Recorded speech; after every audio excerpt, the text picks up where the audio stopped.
30 years is not just nothing, I think.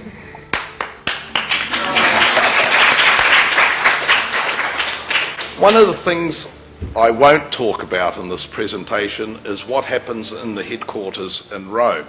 Why is our headquarters in Rome? Well, it had to be a country that had good relations with Israel and Egypt. Rome's actually not a bad place to live as well, and I think they made a pretty good choice.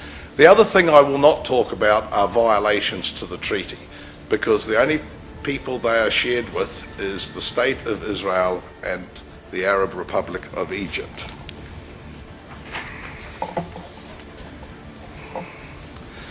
We too have a pretty simple mission, and I'll let you read it.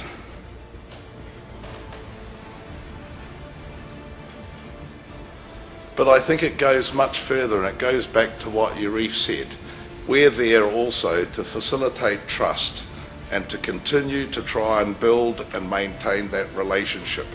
That relationship, or trying to build that relationship, has probably been more important over the last 15 months than probably the previous 28 years, because I think prior to the fall of Mubarak, you had a real commitment from the head of state, and that doesn't necessarily exist as we go forward.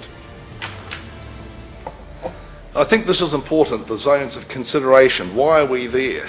And it's amazing when we talk to the staff colleges in Egypt, how little knowledge in Egypt there is of the Treaty of Peace, how little knowledge there is of the war, the last war that was fought, and what this is all about. This is often seen for young Egyptians as an insult to the sovereignty of Egypt in the Sinai. Obviously Zone A, where their military is allowed to operate. Zone B, where they can have 4 border guard force battalions. Zone C, theoretically, ARE police only. I'll talk about the exceptions soon. And then we have Zone D, which is a very narrow sliver of about 3 kilometres wide in Israel, and you can read it as good as I can. That becomes very important to us. That little box up the top, we'll talk about that in a minute as well.